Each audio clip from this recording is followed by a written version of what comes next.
when it comes to y'all, man, like for some reason, media, journalists, you know, they've kind of slapped y'all with like specific labels to kind of discredit y'all, you know, like Boogie. It was always the attitude and, you know, a little bit cantankerous and that type of stuff. Melo, I like that word. That's a sick word, though. Cantankerous. Let me follow you get out west. You saw show I'm doing more than show radio. That's a good word. That's a tough one right there. Cantankerous. That's a good one. Melo, same thing. You want to do the same thing as far as being labeled like a scorer, just like a selfish player, all those type of things. Obviously, you try to not pay attention to that type of stuff because you do play in a team sort of environment. But when you first hear those labels and, you know, you start to realize that it's sticking and like it's not going anywhere and like it's starting to become a thing. How did you sort of feel like you reacted to that in the time, and how do you look back at it now, like being out the game? In the moment, I'm so in the zone, bro. My attitude was fuck it. Mm-hmm. You know what I'm saying? And, you know, in the situation I came into as far as getting drafted and I spent most of my career there, it was so much negativity around it anyway that I damn near, that's all I could really operate under. Bought into it eventually. You know what I'm saying? It was just always something like, and you know, whatever the case, whatever the blame may be, it was just always something negative. You know what I'm saying? So for me, I was down there comfortable with the uncomfortable. You know what I mean? And my attitude was fuck it. I'm gonna go out here, I'm gonna be a dog. You know what I'm saying? My attitude is, I hate losing, bro. Like, if I lose in spades, I'm hot. You know what I'm saying? So I hate play losing. Spades with him. I hate losing more than I like winning. You know what I'm saying? Right. So, you know, I did a lot of fun, and I wasn't even used to. I've played this game for a long time, and at every level I've played at, like, I've been on the successful side of it. You know what I mean? I may not have won all the championships, but it was always an opportunity to get to that. So for the most part, I've been a winner my whole life. Of course. So to just get to a situation to where it's just a lot of losing and shit, like, and then it's almost like, you know, they tell you to be professional in the sense of, you know, have a good attitude. Like, why the fuck you trying to tell me to have a good attitude about losing? Motherfucker, I ain't wired like that. Like, right. And you ain't gonna make me think that's the way I'm supposed to be wired. Like, the way I'm wired is the reason I'm here. You know what I'm saying? So you sitting here trying to say and dress it as professional. No. I'm out here trying to win every night. I don't know what y'all plan is, but I'm a dog. I'm going to leave it out here. Shit, if I'm upset, motherfucker, I might be upset in that moment. But at the same time, if I'm happy for the next teammate. I'm showing just as much emotion in that moment too. Mm-hmm. So whatever you want to highlight within all this negativity, I mean, that's what it is. This has always been what it is. It's always been some negative shit. You know what I'm saying? Right. So, you know, within that, I'm an expressive person, which is whatever. But it was a lot of moments of me showing, you know, gratitude, happiness, but that ain't really fitting what's going on in that environment. You know what I'm saying? So it's plenty of times I'm defending teammates in the meet. None of that's getting highlighted. You know what I'm saying? And like I said, maybe deservingly so as far as all the negativity that's going along. So, you know, like I said, my mindset in the midst of all of that is fuck it and go get it. Simple as that. Man, I feel like, you know, just watching it from afar, like as a fan, like it always just felt like anything that was like surrounded, especially in Sacramento, I would say, like towards the end of Sacramento, it wasn't even about, you just put up crazy numbers, you know what I'm saying? Like wasn't a whole lot going on in the franchise, but you were a bright spot. And it just seemed like there was always clashing with coaches, clashing with front office. Like it just seemed like a black cloud. That's the thing. That was all, it wasn't, I clashed with some coaches. Yeah. But the narrative is like, I clashed with every coach that can, and that's just, I'm like, nah, that's not even close to the truth. Right.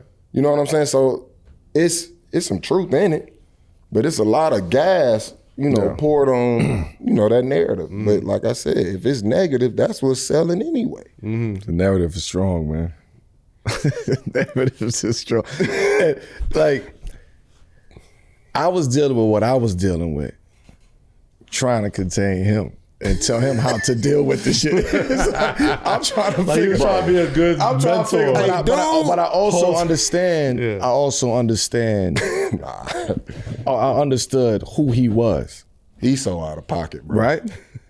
Fuck him. I'm not even. You talking know about Carl? Yeah, I'm just saying. Not fuck him, Carl. Look, Carl, I'm done with you. Like, we here. It's peace, you know what I mean? peace, We good. We good, champ. Cool. We good. But what I'm saying is, forget Carl. Him as a personality, we understood what lane he was going in. He was more going towards the lane that I was in, as far as narrative goes. So it's easy to relate to somebody like that, especially a youngin' who coming in, to relate to them in that way. Yeah. So you almost put aside what you got going on to holler at them. Yo, man, leave homie alone. I done been there, did that. Don't handle it like this. Don't do this. Them conversations. You get what I'm saying? This is even on the court as we playing. Facts. Free throw line. Yo, no, chill. Don't even say nothing back. Just get subbed out. Go ahead. Just go sit down. Like it was these moments because as he's going through it, I'm also reflecting on myself going through what I'm going through. With Kobe and Phil. I feel like we talked about it. Right? So I'm going through my own shit, but I'm like, damn, that's how it looks? Nah, you know what? Nah, fuck that shit. Yeah. I don't want that. Correct me if I'm wrong. I know Kobe would hit you up when you were dealing with your stuff with Phil on like, yo. In New York? Yeah. Yeah, leave that motherfucker alone. That's what he said. Leave him alone. Don't play. He say, I know you're a chess player too. Just leave him alone. Like, nigga, I ain't playing. I ain't even make a move yet. You know what I'm saying? Don't even make one. I ain't even make a move yet, man. You know, listen, I'm cool. But like, back to him, man, that's what made me relate to who he was as a player, who he was as a person, as a young player coming into this league. And it was hard to reach back and talk to another player or young player because we didn't have that. Nobody told us how to do this shit. We came in and ruffled the feathers and like kicked the door down. Yeah. And we made people look at like, oh shit, we gotta watch these motherfuckers right here. Everybody was scrambling when we came in the league. And we had to really make our mark. It was your team. It was you and your team. That's it. So it's easy to become a narrative, right? When it's just you, your team. Because I got to do the bulk of what I'm known for. So you mad at me for what I'm known for? Scoring. Why? Now it's a bad thing. Do you understand there's rice farms where all they do is just make rice? You understand there's tea farms where they just the best tea makers in the world. I'm one of the best scorers in the world. So what? Cool, granted. I'm fine with that. I'm fine. But I had to get through those narratives though. Right, To go back to the narratives, them narratives is hard to shake. Especially when you're fighting so hard against the narrative to prove everybody that narrative is not true. Like that's a tough situation to be in. Now, as grown men out of the league, how do you guys protect your peace as a person, not just a player, especially not, having to deal with that as much anymore? Shit, I don't deal with it. That's my peace. Yeah. That's my peace. You disrupting my peace. I'm not dealing with it. I'm over it. Like all that's in my past life. I did that part of my life already. From this part moving forward, it's all about the peace. You know what I'm saying? So, yeah, I'm done with it. It's all good, man. Just leave us be, man. And that shit easy as hell. Life is good. Life good. Like, don't keep putting me back into the game. Like, I don't want to be in the game no more. It's wild. I'm not gonna I'd rather be on this side of the game. Yeah. Absolutely. I done did that. I done had my time. I done had the whole 2 decades, 30 years playing basketball. Like, I'm cool. Let me just come chill and speak the game. Like, New York City's 8 time, boss.